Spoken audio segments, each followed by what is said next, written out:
discussing about the water and its properties, in the last few lectures. So in today's video, we are going to understand about the acid, bases, and buffer, and how water play a very important role in this. Okay, so before we move any further, so first we need to understand what an acid is. Okay, so it is a moiety which can release the proton. Okay, the proton is again H plus, right? And a base is a moiety which can accept the proton. So basically it will have a OH negative group. Okay, so when we discuss about the water, right, so water can dissociate itself into a H positive ion and an OH negative ion. Okay, so these are the moiety the water can form, right? And it is also reversible. So according to Le-Chatelier's principle, so that you must have studied during your 11th and 12th standard, so there is the equilibrium. So a particular moiety can dissociate itself into a two thing, and it can reassemble and can get back into another thing, right? So it can create the very first moiety from which it dissociate. Okay, and due to certain reason there can be a forward reaction, like forward reaction more than the reverse reaction. So for example, H2O can dissociate much more into H plus and OH negative than it can get back to. Okay, so this is the first thing that we need to memorize. Also, so when water is dissociating, it does not exist as a free proton. It always exists as H3O positive ion that we need to consider. So when we are understanding about the water and its property, so where it is dissociating it into a H2O and H plus and OH negative ion, right? So there is a term called law of mass action. Law of mass action.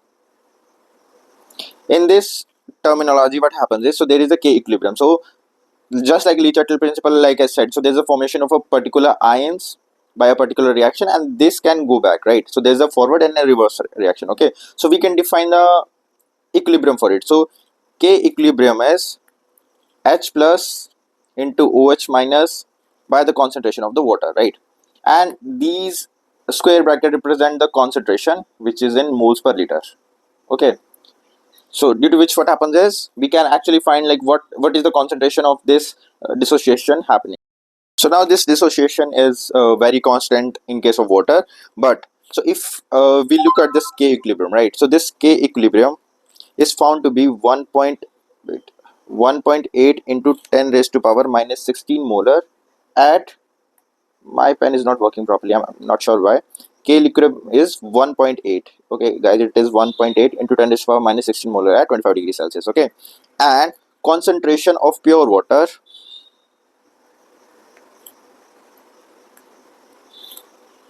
is 55.5 molars. Okay, it is by just substituting the H and the O weight. So when we actually substitute all of this value, so the 1.8 into 10 raised to power 16 and 55.5 molar, so what we get is A equilibrium into concentration of water equal to H plus and OH negative, right? Concentration. So we know the value of these two, so these become K equilibrium is 1.5 into 10 raised to power minus 16 molar into 55.5 molar equal to H plus and OH negative concentration, right? So when we do all of this calculation, it becomes 1 into 10 raised to power minus 14 molar, right? And as we know from the reaction, so when a single water molecule is being dissociated, it is making one proton and one hydroxide ion, right? So technically H plus and OH negative concentration must be equal, so that's why we can put it in a way H plus equal to OH negative, right? So it becomes H plus so it becomes H plus into H plus, this is for just calculation sake. Okay, so which becomes H plus whole square equal to 1 into 10 raised to power minus 14 molar. Okay, so when we substitute the value or when we divide it by a square bracket, it becomes 1 into 10 raised to power minus 14 molar, which again get back to 1 into 10 raised to power minus 7 molar. So this is a concentration of H plus in water, and it is the same concentration for OH negative ion. Okay, Now, how is that useful? How these two values are useful, right?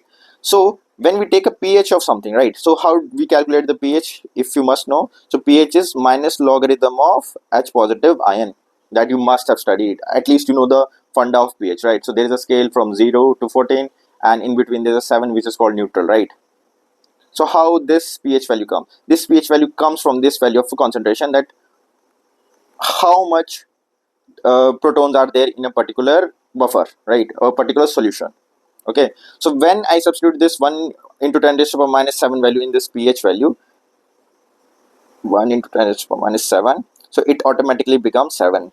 So pH of a pure water is 7. Okay, and what will be the POH? It will be always be 7, because pH and POH are equivalent, because there is a one moiety. So again, so water is being dissociated into a one proton and one hydroxide ion.